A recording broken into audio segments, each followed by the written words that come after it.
and we move to our last speaker, Mohammed, who has a very fascinating story to share. He was at the forefront of the Egyptian revolution, led by the youth and social media, and I hope he also shares that in addition to the topic of this panel. So, in fact, Mohammed's presentation has been eagerly awaited. The many journalists have asked me that they want to interview him. So, there he is, and I hope we'll have a good insight into what's happening in Egypt. Is it okay if I stand? Can you hear me? Yes. Yes. All right. I'll try to tell you about the little project that me and 8 million of my friends put together. We had a little revolution, and it was fun. So I'll try to focus on on the use of social media in that, and I'll try to do it within 10 minutes. All right. So this thing popped up on my Facebook page. It said, "Were you part of the Facebook revolution in Egypt?" And I see that, and I'm like, "Nah, this is crazy. Stop calling it a Facebook revolution," because it was not a Facebook revolution. It's painfully unfair when you call it that, for two main reasons, I think. One, Facebook, Twitter, etc., are just the medium, right? They're not the message. It's like we didn't have a revolution, 80 years ago, and we didn't call it the telephone revolution. We didn't call it, the Telegram independence war. That it's not about the medium; it's about the content. So that's the first point. And the second point, which I also think is very important, is that when you call it the Facebook revolution or Twitter revolution, it's extremely unfair to all those people who are, the old and young, the literate and the illiterates, the people from the cities, the people from the rural areas, who took part in that revolution. And they never used a computer. Half of them, I would say, never used a computer in their life. But it's their revolution as much as it is theirs, as much as it is ours. So I think I really wanted to start with that. So let's not call it Facebook revolution. But let's not also say that it had nothing to do with it. Okay, so that's the political power of social media. The number of articles, goodness, that were written about social media and the revolution. The number of PhD theses that people will write in the next year or two about social media and social change is going to be hilarious. But the reality is that it was important. It was not the main thing, but I can definitely say, to quote someone yesterday, it definitely was a catalyst. If it didn't make things happen, at least I believe it made them happen faster. Let me focus a little bit on or identify a little bit a few 4 points, I guess, that how social media was useful during the January-February revolution that we had. Organizing action, managing activists. Now, you don't get that number of people in the streets ad hoc, right? We want to say that, of course, that nobody really went and got people from their houses, but someone kind of had to tell them where to go, right? So social media was helpful in that. To give you the little story, usually when we have demonstrations in the past several years in Egypt, it would be 150 people if we're lucky, 500 policemen. They would kick our ass a little bit, then they would cordon us and keep us for like 4 or 5 hours, and then at like 11 p.m. when no one's interested, they would let us go. That's and arrest a few people. That's how demonstration usually goes. So because we would communicate online, but they would read online. There are probably a few people who can read in the police, probably. So they would know where we would be. It was public information. What happened then is that a small core of people told people where to go, but these were false locations, and that was fun because. You and I are much quicker than a police vehicle that has to put 100 policemen into it and run to the next location. So they displayed false locations at first, and then on the morning of January 25th, they came up with we won't be there, we'll be in other places. So that helped people congregate in those places much faster than the police could move. And that was important. And one of the best ways of communicating this kind of information is using social media. So that's one thing. Raising awareness locally on the causes and issue. Also very important because, how do I say that? When this was happening, Egyptian television was either saying that those people are criminals, or they would just, local news, the zoo just had a new baby elephant kind of thing. Seriously, it was fantastic. It was either misinformation and they were telling people that we were the bad guys, and that we were blocking the economy, and that we were, the cause of fuel shortages or of the curfew, etc., etc., or they were just completely ignored it. So it's very important for us, because as many people as you can stack in the street, you're not the majority of the population, right? Even at the last days, I think we were estimating about 8 million people. That's still 10% of the population. It's huge. 8 million people in the street is immense. But you still have a big segment of the population that's out, that's not listening. So you have to communicate to them. You have to tell them who you are and why you're out there. And you also have to explain to them that you're not the enemy. That was also very important. It was a little frightening for us. There were neighborhoods that people demonstrating would be afraid to go through because they knew that the residents there believed the government propaganda and they would beat people up. That happened to me, among many other people. They would beat them up. They would, people were bringing food to protesters. They would take it, etc. So raising awareness locally was also very important. Internationally as well was also an extremely important task because information was hard to come by. Now, never mind the state. Besides the state television, state media lying blatantly, but they were also not letting information come out very, very easily. At one point in time, they went into the office of Al Jazeera and they confiscated their equipment. They literally confiscated it. They went to the office, took the cameras, took the televisions, and detained the entire team at one point. And then a few days after, they detained 1 or 2 reporters from Al Jazeera. So they were really trying hard to stop the information from going out from people, from you essentially knowing what the hell is happening in Egypt. And I love this photo. Just this guy there. That's a police truck burning. That's the guy taking a photo. I love that. It's like midnight, the street right behind him, there are actually bullets whizzing, and he's like, I thought it was awesome. But the information duty was, I'm joking about it now, but the information duty was a very important thing. So we tried really, really hard to get text out, to get videos and photos out, to get impressions out. Because as a social movement is a lot about the people who make it. So it was important to tell people really about what was happening. That was people charging their phones. They kind of got a cable from a store, and then they plugged it into one multi cable thing, and then others and others and others, and people would go there all day and all night to recharge their phones. Because everybody has a phone. Do not underestimate. And we really talk about the internet, but it's really important. Several of my co-panelists hinted at that. You don't necessarily have to have a laptop, but if you have a telephone, you can receive text messages or send text messages. Then you're also just as an important social media producer as anyone else. That was my phone. See, it's a blogger conference when you hear people's ooh, yeah. When they see that, yes, you can feel my pain. Thank you. No, at one point in time, actually, the army's not. Let's put it this way: the army's not our friend, by the way. It's very confusing now. We can talk about that later. But during and after, the army is not necessarily a friend. Not the enemy, but they're not necessarily a friend. Talk about Egypt now. Well, for everybody's reporting that. So they were also arresting people occasionally. And another task that I believe social media was very useful in a time of crisis was the support network. Now, this is a team of volunteer doctors who were in the street 24/7 on the square, treating people who are getting beaten up or injured by bullets or rubber bullets or exhaustion or whatever. So we had a field hospital, and they were wonderful people, but all they had to offer were their skills. Right? But if you're a doctor, you also need heaps of material. So one example that we did, that was my blog. That was supplies needed by field hospital in Tahrir now. We actually, essentially, at 11 o'clock in the morning, wasn't it? Yeah, I think it was around 11. I went up to them and said, what medicine do you need? So they gave me an entire list of stuff, which I cannot read. And I was like, okay, write it down.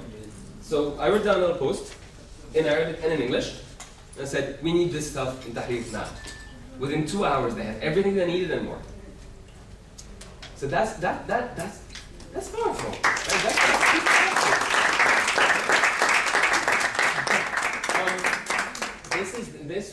This was in a hospital. That was also the day after one of the most violent days, same. There was a little call saying we need blood. people need blood, need to volunteer blood. And and it went online because there was a curfew, etc. So people didn't know where to go, didn't know which hospitals had a blood bank, etc. So that went completely through by social media.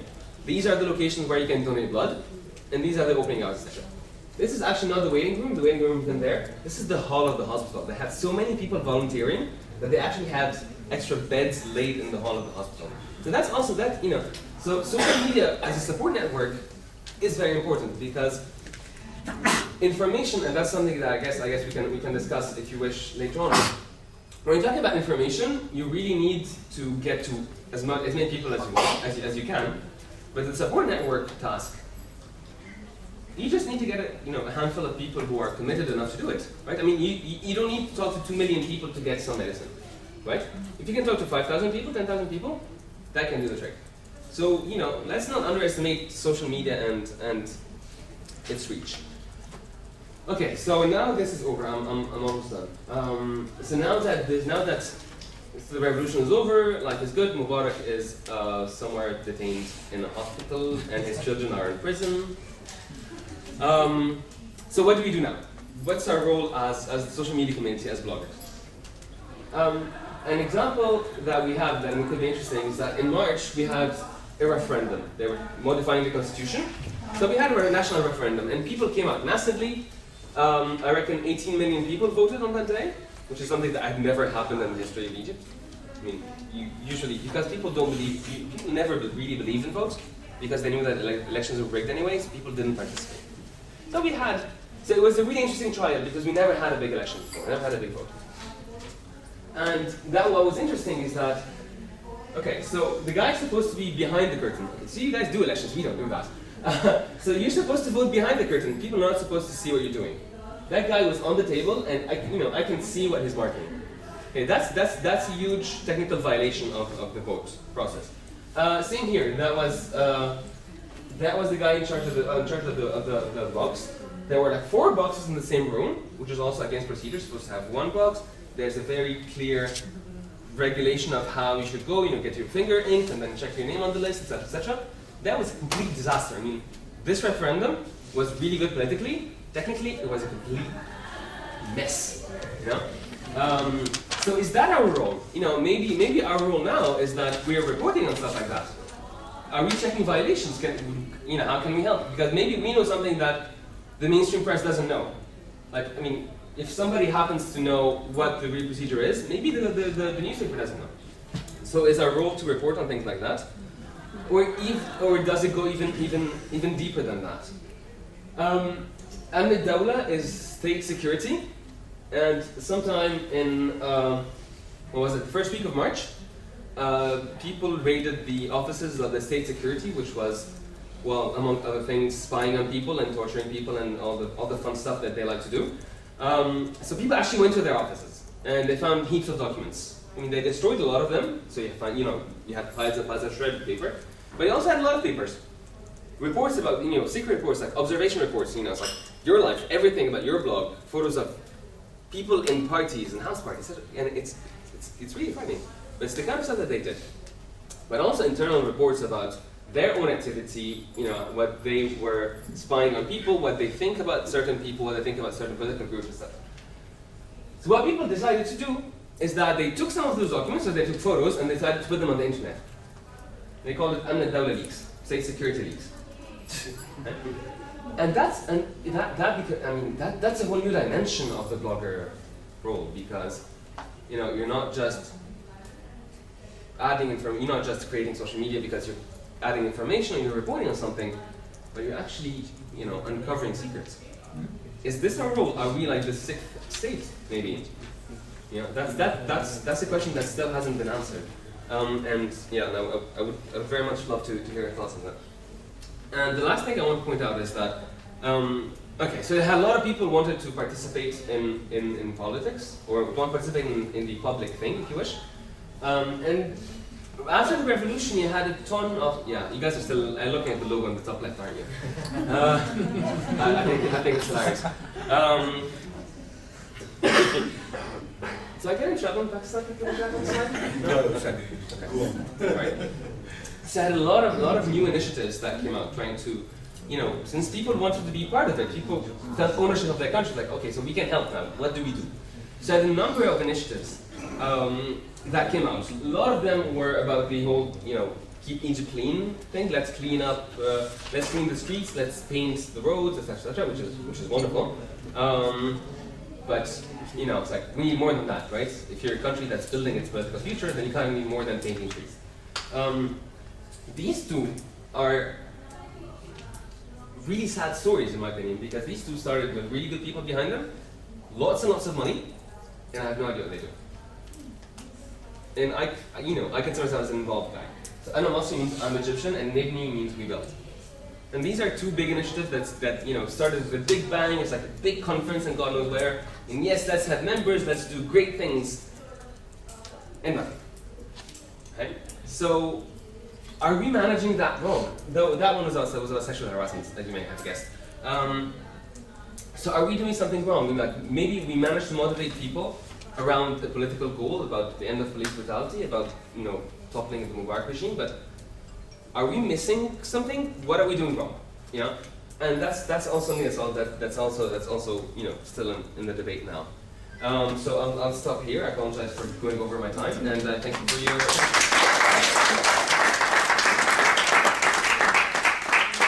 Okay, take a seat, and we have 20 minutes, and so we have to be really inventive with time. So let's try, and I'll start with Saad here because he even raises his hand earlier. The very first thing that impressed me about the Egyptian uprising, irrespective of it being against a tyrant or whatever, was the very fact that you took responsibility for your country. You brought along garbage bags. You didn't spread garbage along the roads. You didn't destroy public property. You didn't destroy people's shops. You didn't do anything of that sort. Was this intentional on part of the organizers of the entire movement? What enabled you folks to actually take responsibility for your uprising in a way that it didn't upset the local life? You cleaned up the entire place right after every single night after when you were thrashed, when you were beaten down, but you still went around, cleaned everything up, patched people up. Well, it's a very good question. Was it deliberate? I think. Well, people started with. I think the one simple concept that people started with was peaceful, right? One of the main slogans that people were chanting on the square was Silmiya, Silmiya, Silmiya. Peaceful, peaceful, peaceful. It's going to be a peaceful uprising. And it, kind of peaceful becomes that you don't trash stuff, you don't beat up people, you defend yourself. Hey, there were fights, there were some nasty fights happening, but there were some outlandish moments when you had these crazy standoffs and people coming to beat you up, and you had everybody raising their hands and saying we're going to be peaceful. So that was yes, I think it was very conscious. Conscious in the meaning that they really believed in it, but not in the meaning that somebody was behind you telling you no, do not throw trash. You know what I mean? It's like it's very funny that people can develop this thing that was referred to afterwards as the morals of the square, akhlaq al-midan. Because luckily for instance, there were no sexual harassment. People were nice to each other. People shared food and water. People protected each other, and you're like, this is nice.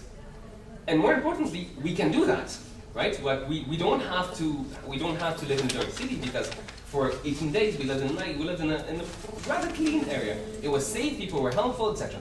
So so the whole. I want to believe that we can replicate that in the long term. Not sure that we're able to do that very well, because a lot of the bad habits are coming back.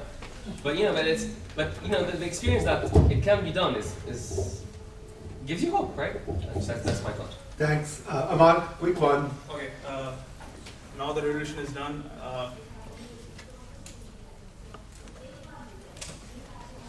Hello.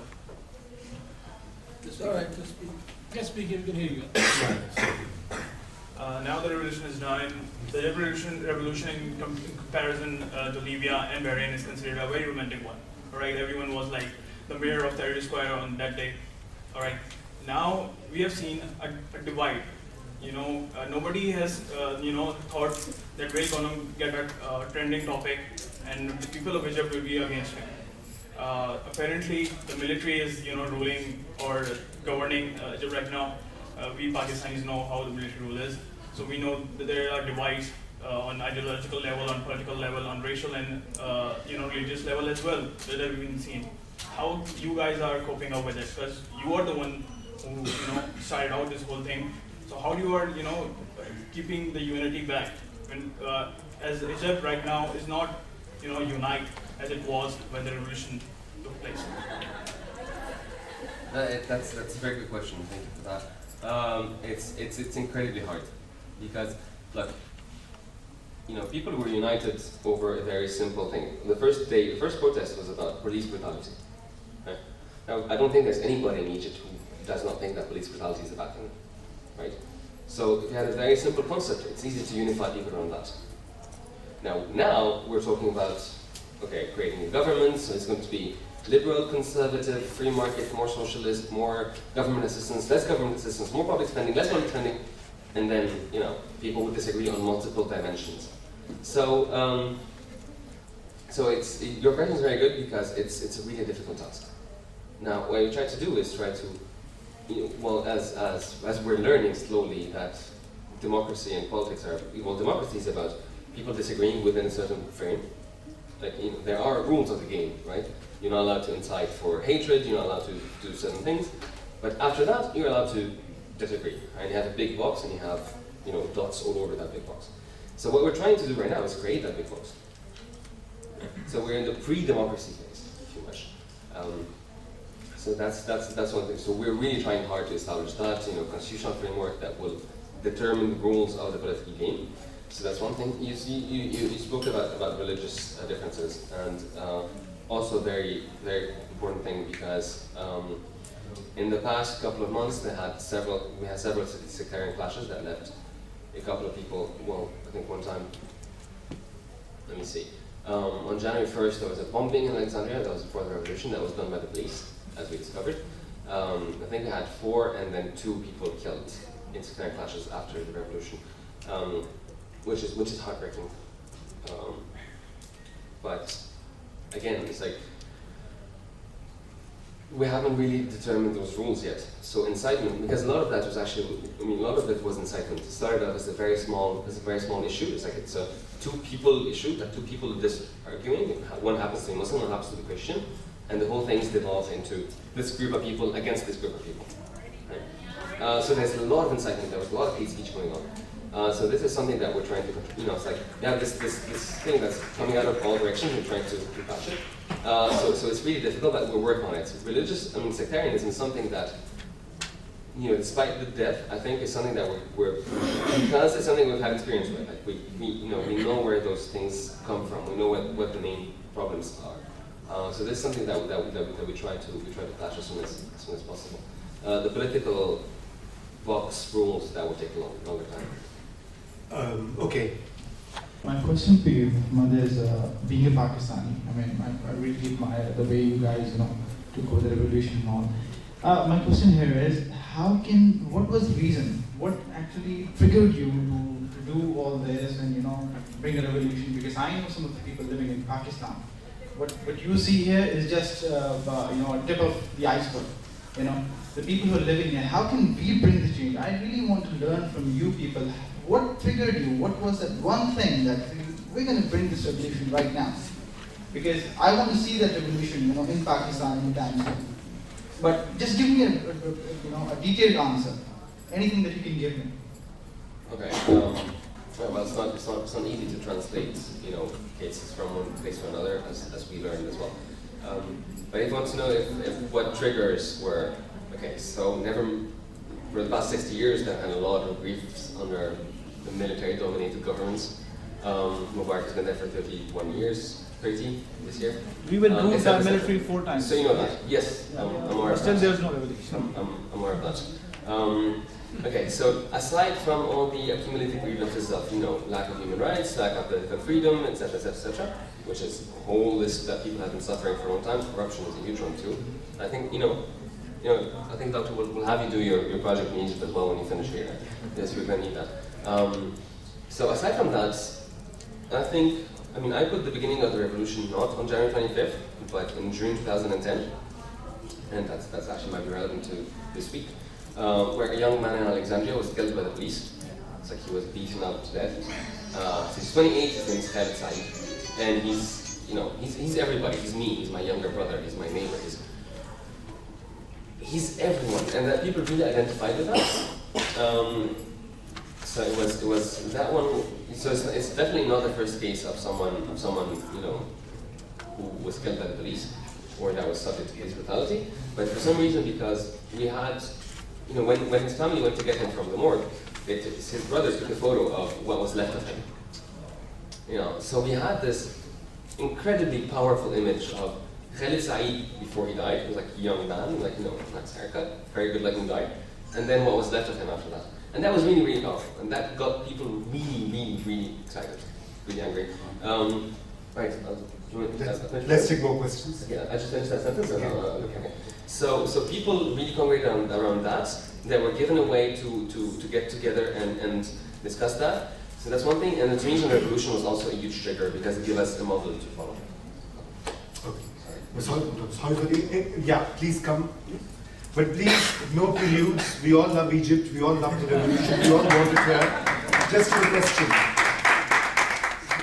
Tell us about the media situation or the environment before the revolution or the changes that have come afterwards. But my friend was asking here that why something like this is not happening in Pakistan, because we haven't really got into that pressure cooker situation. We've got so many media channels here.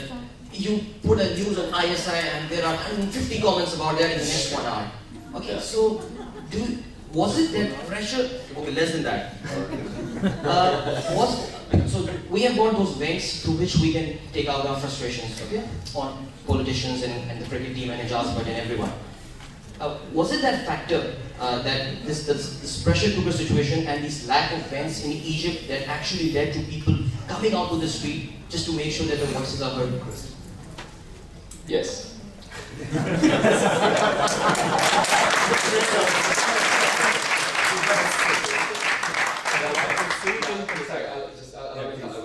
Allow me to elaborate a little bit. So yes, the pressure cooker was very important. How the government's stupidity in dealing with things was very important. As here, I was talking with people yesterday. We talked about the killing in the Zerbut park here by the ranger, and they tell me that the government here is actually much better at absorbing anger. They form a committee. Right? Apparently, forming a committee is something that is a hobby of the government.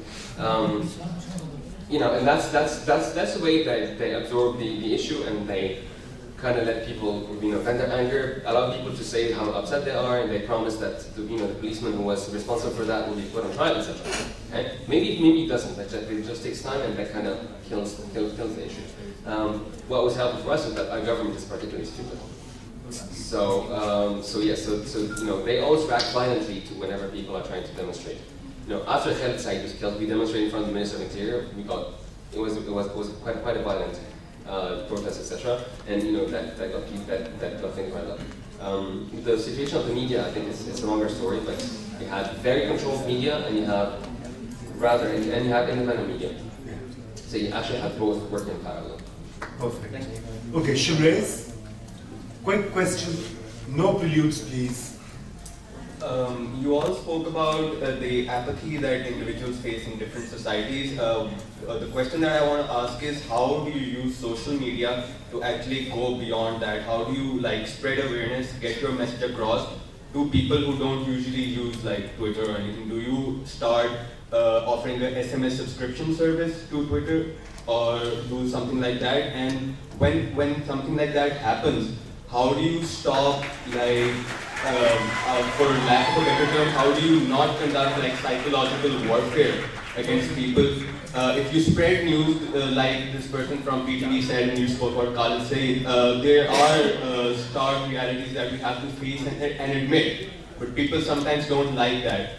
How do we present or make people aware about the realities of society, of our society or of the world in such a way that everyone knows what's going on, everyone gets aware and gets mobilized to do something positive? And how do all of you think social media can be used for that? Thank you. Actually, I think the problem is definitely there as how do we use it. The problem that I also face is the fact that individuals like Twitter and bloggers should not be considered as media people. I mean, these are opinion based, and I think we should keep that in that context also, that these are not media people, and not they're opinionated people who are doing that. As far as reaching out to the masses, SMS is definitely there, because I believe internet in Pakistan will not flourish as much as mobile technology and SMS or web technology that you. So I think we have to bridge that divide by just jumping from the computer. Forget about developing for the computer and merge towards cell phone markets. That's what Pakistan needs to do. Thank you. Anyone? Okay, I agree with you. Actually, for the mobile phones in Indonesia, around 80% of the internet connection is made via mobile phones at the moment. So it also gives a lot of access to people. So it's not no longer social media is no longer for the middle class and upper middle class. Also, people in rural areas also accessing it and using it. So for doing things offline as well. That's why in Indonesia we have this communities where we meet offline to actually plan out what we can do, what are the things that we can collaborate with. So we bring the online to meet people and ideas and opportunities and mix them together, but we meet offline after that to plan ahead. Your question is really good because you pointed a huge limitation of social media. It's about who it reaches, right?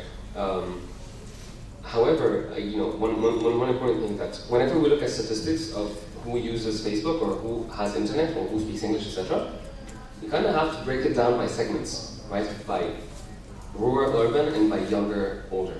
And if you're talking about street activism, then you're usually talking about younger people, by experience. That's how it happens. And these are the people who are also the biggest users of social media. So I agree that there's a huge limitation, and there are just so many people you can reach. Because it's interactive, it's not static, so they don't receive the information, they have to go find it somewhere. But also, it's not as bad as a disadvantage, because you also reach to a large extent the population that you really want. So I'm kind of balancing that. Just to I have a question from Twitter. Sulman Lalani wants to know, Mohammed, all these elements, you mentioned corruption, military rule, and lack of human rights, and a boy killed by the police. Says all these elements also present in Pakistan and right for left revolution. Would it happen here too? I think that's more a question for the room than it is for me, to be honest. But I guess I don't know enough about Pakistan to try to venture answers. I would not be as pretentious as to try to do that.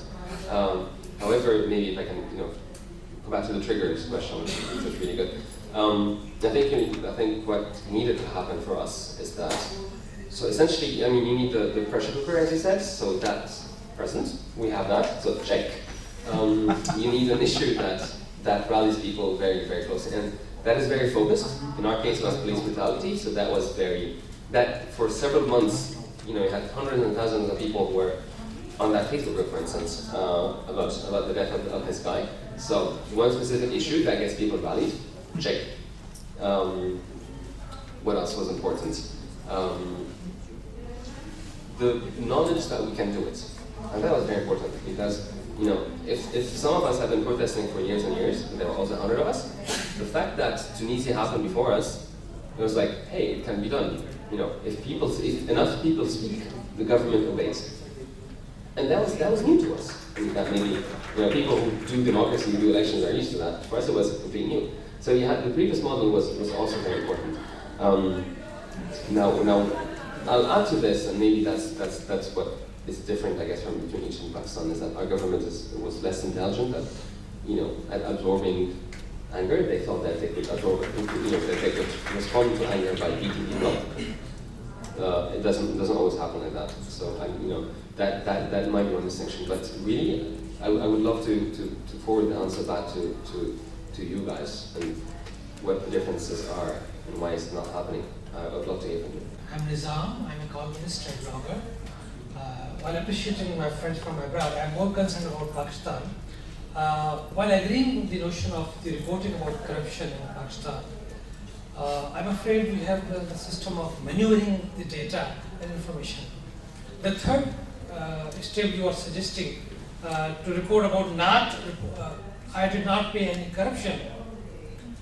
I'm afraid there will be maneuvering by the culprits who will manage people to write the tweets and reports that this judgment we did not pay. I'm afraid we need to have some check and balance to remove such kind of the misreporting about the culprits and proving them very nice person. Thank you. I think valid, absolutely valid. That's more importantly, I say you keep the data open all the time.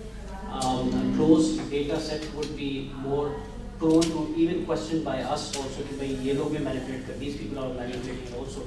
So it's important the minute the data comes in, taking out the sensitive information, put it on. Maybe you might get. I mean, I think we could verify that. Shahidi or harassment also does a model of re-verifying information. It doesn't go public like that. So I think we have to go through that process. What role did what was the role that the local language played in the book? And my question for Awab is, why isn't he blocking it? Because most of the people speak Urdu, very few speak English. Well, the local language being Arabic. Arabic is actually, I believe, Arabic is more dominant in the Egyptian blogosphere than English. It definitely is on the Egyptian Facebook universe. It definitely is more dominant than English. So, and that was extremely important. Right? Now, we're looking at statistics of use of social media, and I think 2008 when Facebook introduced Arabic, the thing went skyrocketed. So it was really important for everybody to work in local language. Actually, it's interesting, that the one that's in the bottom right. One thing, I was looking at the website yesterday, and I realized that the default of the website is English. You have to go and click on Arabic. This is completely stupid. I mean, this is hugely dumb because all the others know what, and even if the logo is in English, it keeps it clean, but they know that unless they're talking to Egyptians who mostly speak Arabic, right? These guys somehow thought that they could pull it off by having the default page in English, which would be a huge turn off for most people. However, so that was very important. However, I guess in the activist community, I think it's more bilingual. So I blog in English mostly. I occasionally blog in Arabic, but I blog in English primarily, just because that's how my audience was formed. But so within the small community, I guess the discussion is bilingual, but within the larger public, it's overwhelmingly in Arabic. And if you don't see that, then you will fail at talking to that, at addressing most people. Thank you for that. Very important point. Thank you. Very good answer. I think that this is one of the challenges we also face in Pakistan, the language divide and the barrier, and I think that's something we need to think about and overcoming.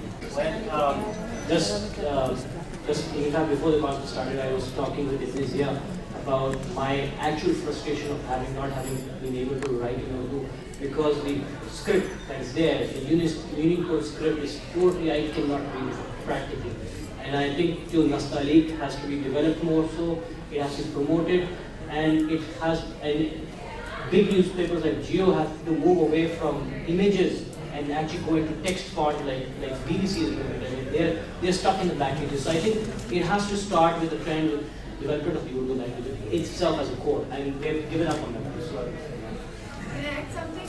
Just a second, first his turn, so please. I'm Amar Nazian. I'm a student of BS in Education Department, University of Karachi. And he set a very good example for educationists.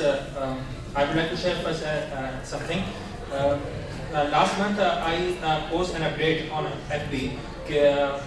Is that people still think to donate for education?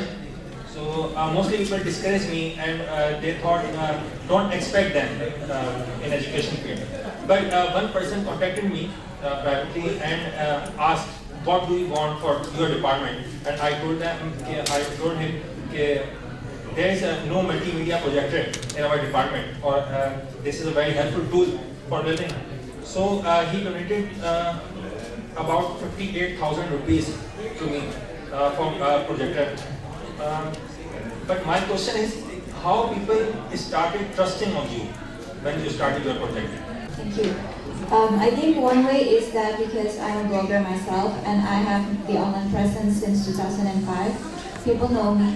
And then the media interviews also help, because when the media have profiled you and run a series about you, the trust level just grow and companies started wanting to work with you. So, but it actually builds from social media, because the journalists who contact us through our blog or through our Twitter, and that's how they actually reach to us. But actually, when we already have this idea for the Kwanishan since 2006, but we asked people and got the same response: no, people won't do that. So we just hold that idea for 2 years. In 2008, we think, okay, we just have to do that. If we have 5 people joining, that's good enough. We can actually have 1 kid back to school, and that's fine. But then it started rolling. So I think if you believe in it, I think it can happen. It's about languages. More than 5,000 languages are being spoken all over the world, and in New Guinea only more than 900 languages are being spoken. So for this question, I was just wanted to add that by 2-3 decades, there are very few languages that are going to, that are being spoken in coming few years. So the important thing is to when global villages, you're interacting in a global village, is important to protect your culture, as language is part of its culture, but not emphasizing that you should be interacting in your own language. It's important to interact in the language that is widely understood. That was a good addition. So I think let's wrap up this session.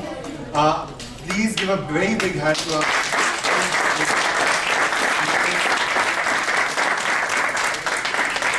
I think the Indonesian examples were absolutely fascinating.